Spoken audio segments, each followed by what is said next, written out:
Hello and welcome to the Sweet Tea Podcast. This isn't a normal podcast.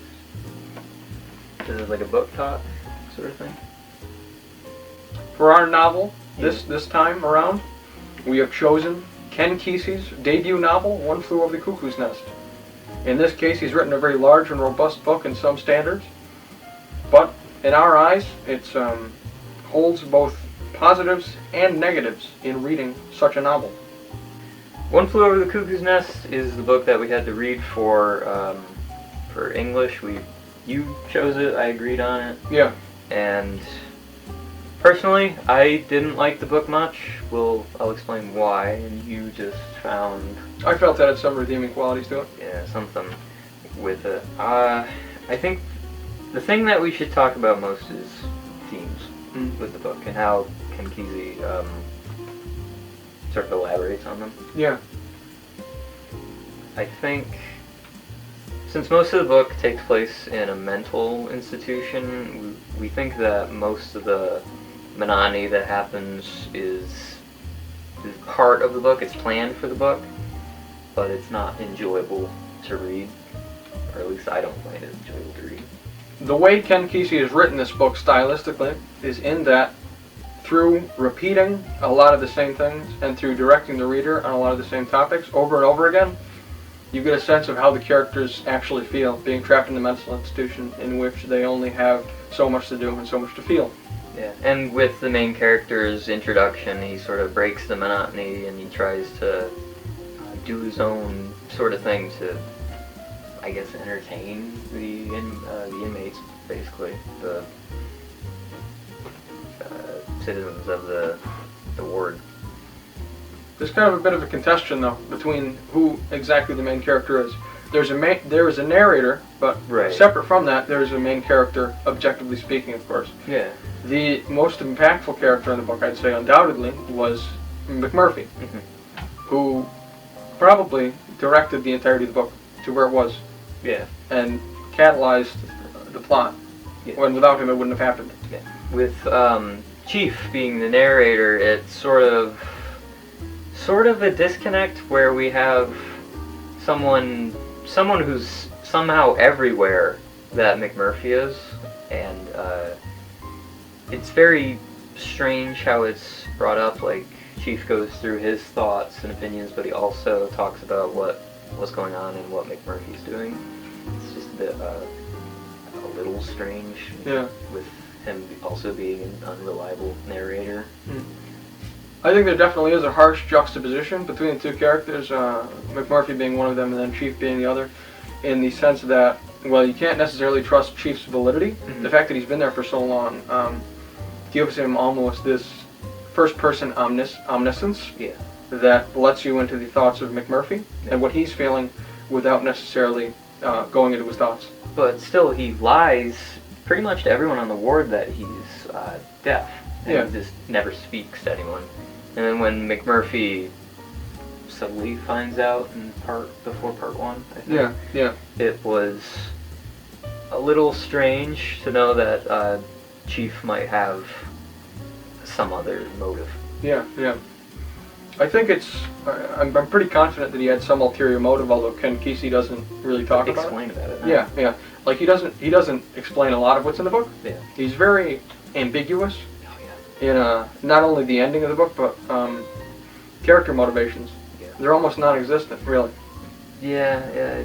Like, McMurphy, the main character, like, what was his goal? To swindle everyone in the ward? Yeah.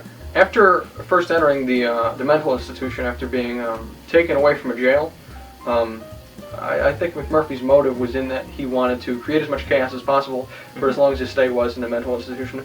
But once he figured out that these people had human qualities and human characteristics, he decided to stick around and see how he could help them. And in doing that, I think that there was definitely some character development, but really he's the same person by the end of the novel. Yeah, he basically is. Although he does still swindle them near the end with the boat trip that happens. Yeah. So, did he really grow? Did he get any more human? Because it was explained that he got out of the work farm so he could just like chillax basically at the institution. It's pretty much what I got from it. Yeah. Returning to Chief, I think that he, as the narrator, and because he's lied to the people in the ward, And the staff, yeah. I don't necessarily think that we can trust him as a narrator if he's already this deceptive in both his actions around the ward, how he moves throughout it freely, and how he describes the characters with such knowledgeable distinction between them. I guess you could say he's like a quiet character who observes everything around him and just takes notes in his head and just explains why everything is either good or bad. Yeah. And then there's something with fog. There's a lot of mentions of fog with Chief, and I feel like I know what it is. The book relies heavily on metaphors to kind of describe how Chief is feeling, and it's really more direct in the way that other characters are feeling. Yeah. It's more transparent. With Chief, though, having been there for so long, I think that they have to include metaphors because he hasn't come to terms with his situation as a person compared to how the other people are dealing with it. Yeah. So I think the problem that I see is with these metaphors are very shallow. Like they're almost not mentionable, or to me at least. Yeah. With the fog, it's kind of like I've been here so long, it's sort of obscuring everything around me, and I'm just sort of accepting it. And then with the other mention of in the dream, the scrap metal innards, it's like everything being robotic. It doesn't take that long to think about it, so it's almost worthless, at least to me. I think through describing the fog and the cogs as the way he does, I think that this is a distinction of how Chief's mental state has fractured since he's been in there. Because before delving too deep into the story, it's already made known that Chief doesn't have any real discernible mental conditions. So in describing this fog, I think it's detailing how he's picked things up, or how he's slowly losing himself in the mental institution through either accepting it or by the other people rubbing off on him. One of the most important things that we've gotten from this was the people in power will abuse their power. What are the main themes of the book, you know? Pretty much. I feel like it's one of the main 2 or 3 things, I would say. We refer to the Stanford prison experiment. When people are in power, they abuse it, and that's why it was canceled 10 days or 11 days or something before it could actually finish. The Stanford prison experiment was a social psychology experiment that attempted to investigate the psychological effects of perceived power, focusing on the struggle between prisoners and prison officers. In the study, volunteers were randomly assigned to be either guards or prisoners in a mock prison, with Zimbardo himself, the researcher, serving as the superintendent. Several prisoners left mid-experiment, and the whole experiment was abandoned after 6 days. But my problem with it is that I feel like that message isn't shown enough. Yeah. Like, it's just, on the back of the book, it shows, like, oh, Nurse Ratched has an iron fist on the ward, and while she does have some controlling things, so it made sense in that instance, but I wouldn't say it's an abuse of power. I can't really think of anything that was an abuse of power. Yeah. My contention with the ward leaders, those being Nurse Ratched and her black boys, per se. Yeah, there's a lot of racial tension in this book that Ethan's noticed. This racial tension was later developed in the fight scene between Murphy and the caretakers towards the end of the book, but that there wasn't too much motivation or reasoning, rationale behind why they're so brutal with them. Yeah. I mean, it's not like they're that defiant in nature, aside from McMurphy, of course, who can easily be pacified at any point in the story. I just don't understand why they would go out of their way to be overtly evil. I think, personally, I feel that that's bad writing on the part of Ken Kesey. Yeah, let's see, because there were a few instances where it was like, oh, the guys are bad, and you gotta root for McMurphy and Chief. Or 3, I'd say, with the fight near the end, and then the stuff during the beginning with the guy who goes on a rampage and like really hurts people. Yeah.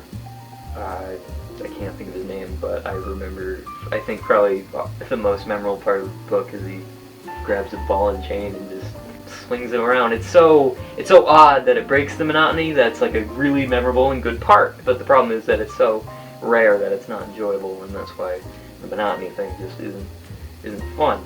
But the thing with these fight scenes is that yes, they subdue them, and it's just way more brutal than they need to be, because they almost go to lobotomy for some of these people. They start with shock therapy, which is now phased out. It's a very progressive punishment system, yeah, which is shocking and debilitating, no pun intended. I think that because of that, you almost find the main character, McMurphy, to be the anti-hero of everything, because he's so defiant. Yeah. Compared to the nurses, what is it? Structure. Yeah, I guess so. In the sense that the nurses crave order so much that they have to abuse their power. Yeah. And McMurphy craves disorder so much that he has to abuse what little he can do.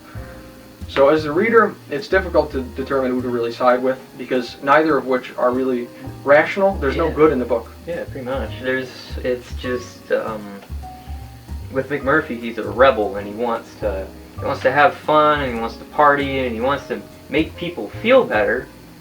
But also, he swindles them and bets things against them with their money, and they barely have any.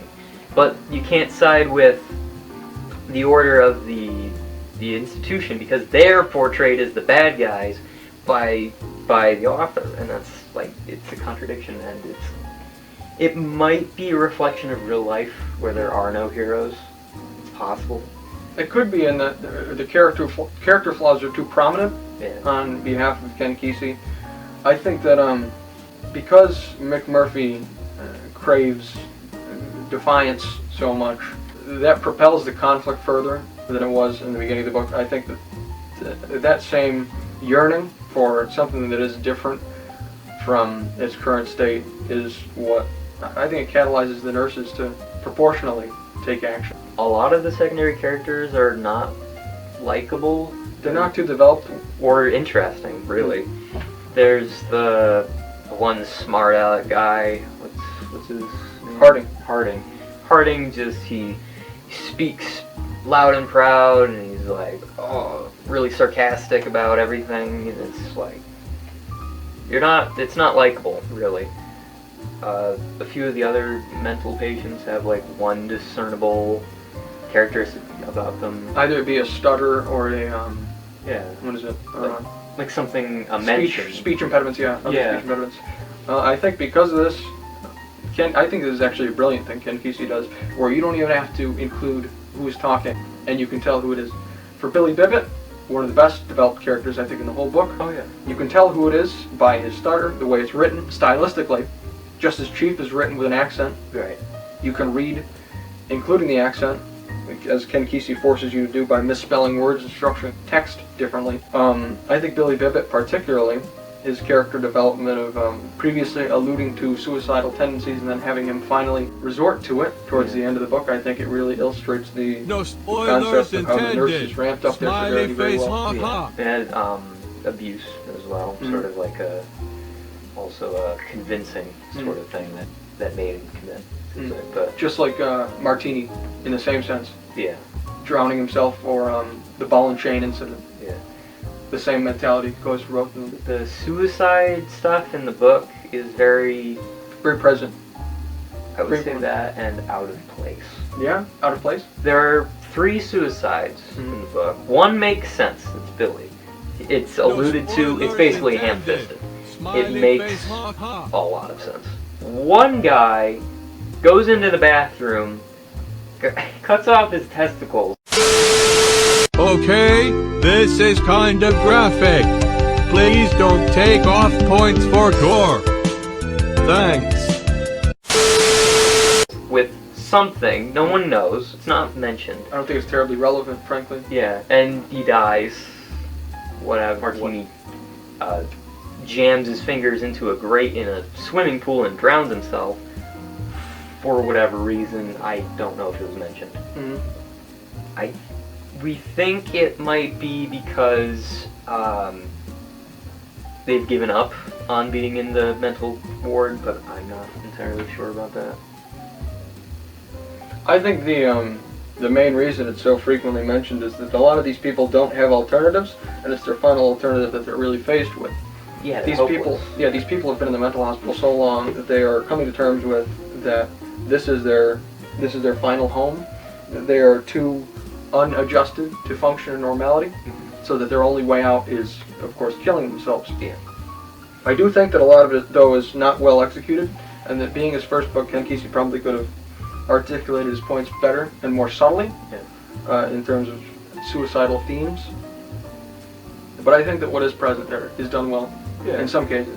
I would say in some, if it's developed, if it was properly developed for maybe all of those characters, like if we learn more about those other two, it would work. Exposition definitely would help. Speaking of exposition, Chief has some of the worst structuring. Of whatever he says. For sure. Sometimes it's present day, whatever McMurphy's doing. Sometimes he just goes out of the blue. He just goes back to his childhood or something that happened in the past. You have to do a double take. You have to reread things because you have no idea what just happened. And with the how it's structured with the dialogue, yes, it makes sense for Chief's character, but it's not great for the reader at all. While this could be considered the author's way of providing exposition, it was just awkwardly executed and abrupt in the context of the narrative.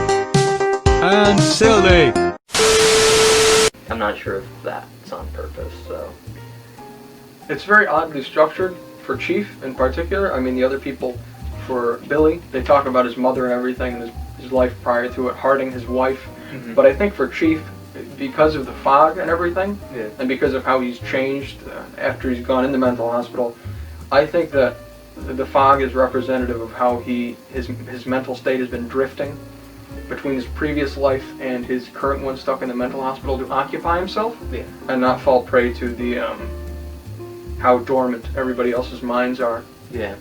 And then the fog sort of goes away when McMurphy comes in and sort of spreads his ideology. Like a fun-loving, spirited kind of guy. They're such polar opposites. It's really jarring to hear the differences between the two.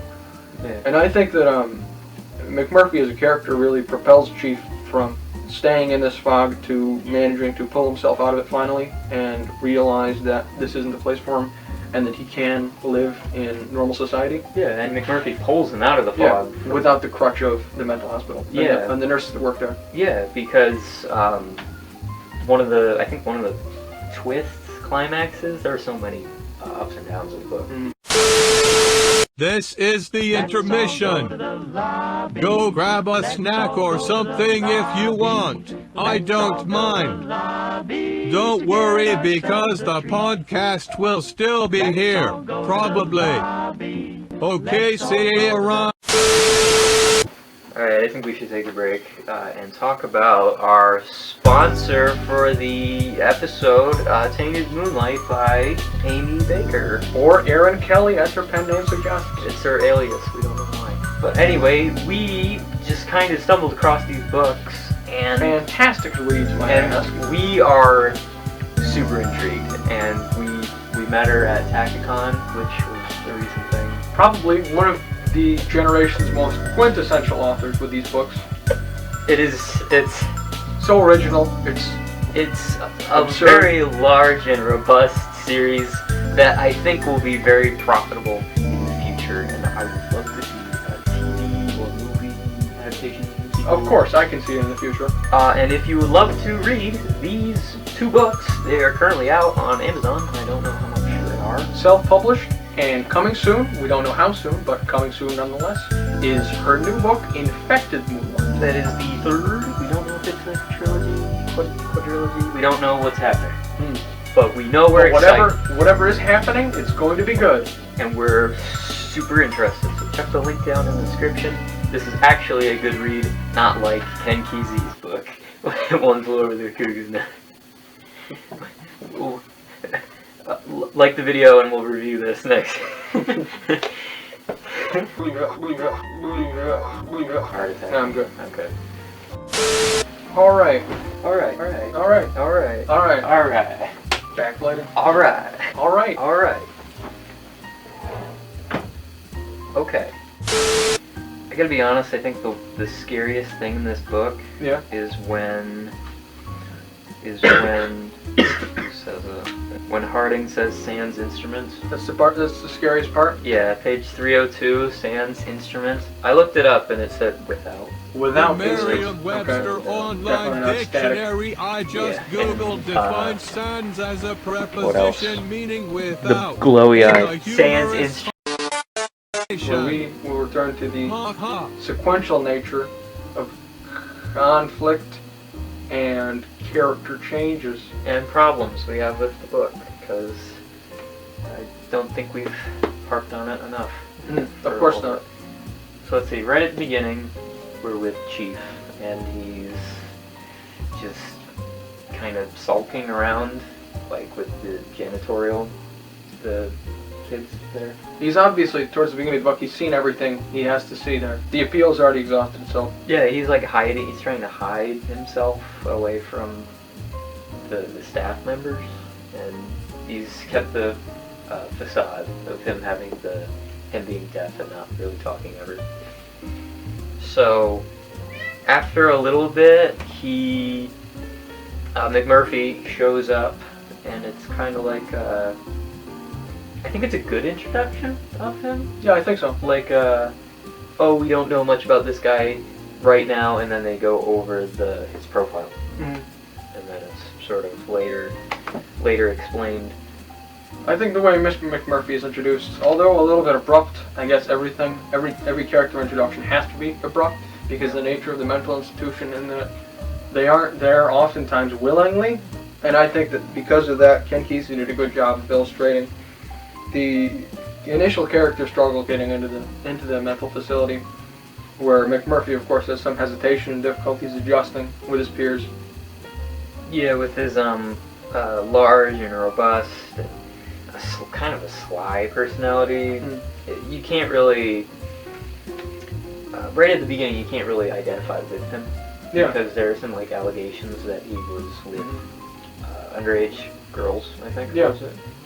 It's discussed later in the book that going to mental institution was actually a resolution for McMurphy, in the sense that he didn't want to go to jail, so the mental institution was a way of serving his jail time without actually going to jail for doing what he did. Yeah, it was like a work farm that he would pretty much have been in for the rest of his life. So yeah. Like, oh, okay, let me not do that and just stay in the mental hospital because I'm not going to get bothered by much. Yeah, this was a safe alternative or an easy ride for McMurphy. But later we find out that they can keep any of the patients in there for as long as they want, like especially since Nurse Ratched has this weird obsession with McMurphy. Yeah. And now she's just gonna keep him there, basically, just so he can learn his lesson. Yeah.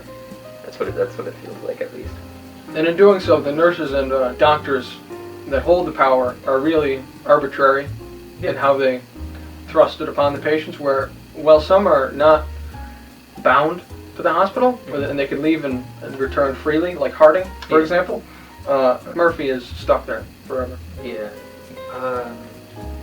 I think the majority of part one was just introducing characters, but they are never really fleshed out. They're not made interesting. They just have those one character traits that make them who they are. Yeah. So it just kind of goes through a pattern of, oh, nothing happens. They're just doing day-to-day stuff in the institution. and then something climactic happens, and then it goes back to it, and it repeats for ad nauseum for basically the whole book. I think in doing that, Kesey structures his book to emphasize the monotony that the characters are feeling, as I previously discussed. But as it goes on, when something does happen that is even the slightest bit out of the ordinary, it's really shocking and jarring to see. Namely, the ball and chain scene with Martini, where it shows how the lengths to which the characters will go when they're tired and they have no other alternative to express that. They have no outlet in which they can. And then they'll be subdued. That one guy questioned his medicine, and they put him in Disturbed, or they tranked him or something, if I remember correctly. Again, the abuse of power that kind of pops up, but also doesn't. It's weird. Yeah. Weirdly inconsistent, I guess. The book was incredibly repetitive, or was perhaps intentionally so, aiming to draw parallels between the repetition of the Institute's happening. Either way, it wasn't a fun read LMAO. I personally understand that this book is supposed to show that the monotony gets to people when they're living in their life, and people outside that come in to it try to change it to try and make it look interesting, something interesting. But as a book, it's just a lot of lows and not a lot of highs. So it's just really boring and uneventful. Or at least that's how I perceive it. The only thing that gets it really is those intense scenes. Yeah. I would have said that this was unintentional, but the way it's structured and that it kind of drip feeds you the enticing moments over the monotony, I think that it might actually be purposeful. Yeah. From Kesey's perspective, where he wants to build up to a climax, which was of course the shower scene in some respect, and then finally the lobotomy scene at the end of the book. No spoilers intended. Whatever. Smiley face, ha ha. Just okay. So the swimming pool and the basketball stuff, like Miss McMurphy wants to sort of make the monotony go away. Yeah. So it sort of makes it a little interesting, but not by much. Like, Yeah. It doesn't really go anywhere after a while. Yeah. The World Series arc in particular, I think it shows how McMurphy goes on to inspire the other people in the ward and break them out of their shells, break the fog, as Chief describes it, by expressing how, with just a little bit of persistence and outgoing mindset, how you can have power over the guards, or at regardless least of what they do. some convincing, something to convince them for it. Yeah. With the boat trip. Yeah. Probably the most probably the best exterior, like not monotonous sort of, oh, here's a change of pace sort of thing. The swimming pool lasted probably like 10 pages. Yeah. Led to a suicide. The boat was built up. Yeah. And was expanded upon for like, I think, half part 3, at least. It was interesting. It's just that if they got out of the hospital, and it really showed that they're basically no different than the people they met on the side of the road. Yeah. Yeah. I'd say it wasn't a bad arc, but it was also felt similar to everything else, just with a different change of pace a little bit. It's a very cyclic structure of defiance, and then a return to the normalcy of the mental hospital, and then more defiance. McMurphy gets his way, and then it subsides, basically. Usually there's some sort of backlash from the guards. But they let him do it anyway.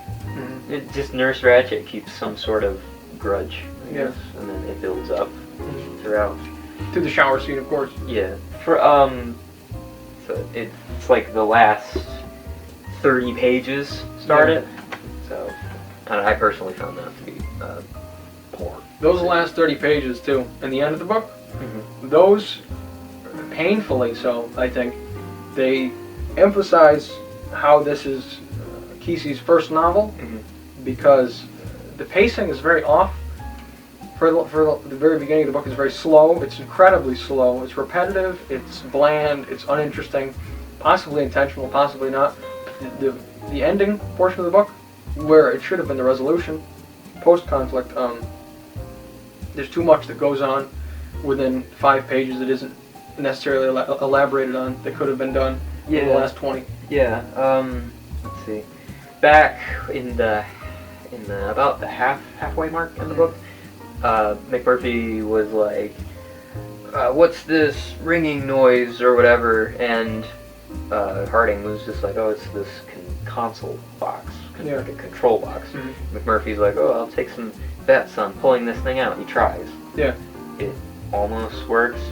He's like really badly injured. That comes back at the end of the book, and the end was sort of built up with the wine and women thing that we talked about, and like out of nowhere, Chief and McMurphy go up to Disturbed. They've been put into shock therapy for a bit. It basically does nothing. And then they're brought up, and McMurphy's lobotomized. Yeah. Which kind of comes out of nowhere. Kind of doesn't fit, I think. Yeah. Because, this is your last straw. It doesn't...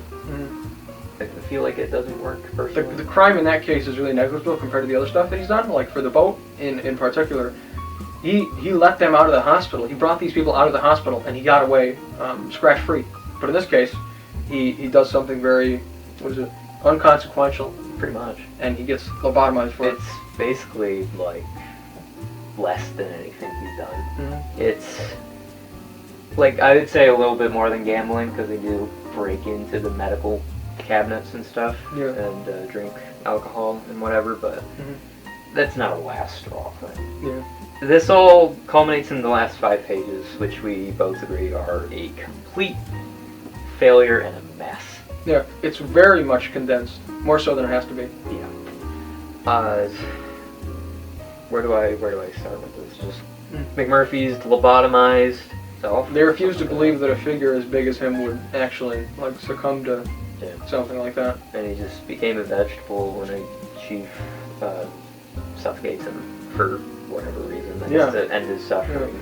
Yeah. It's very briefly mentioned, but all of a sudden, Chief. I don't think Chief understands what a boisterous character McMurphy is, and he understands that he would not enjoy life in the state that he was. Yeah. So I think that as a resolution and as a service to McMurphy, who was his friend and who helped him along to regain that confidence that he had before in his life as a normal human being, I think that as a service to him, he killed him. Yeah, it was just like a mercy kill, basically. As morbid as it sounds.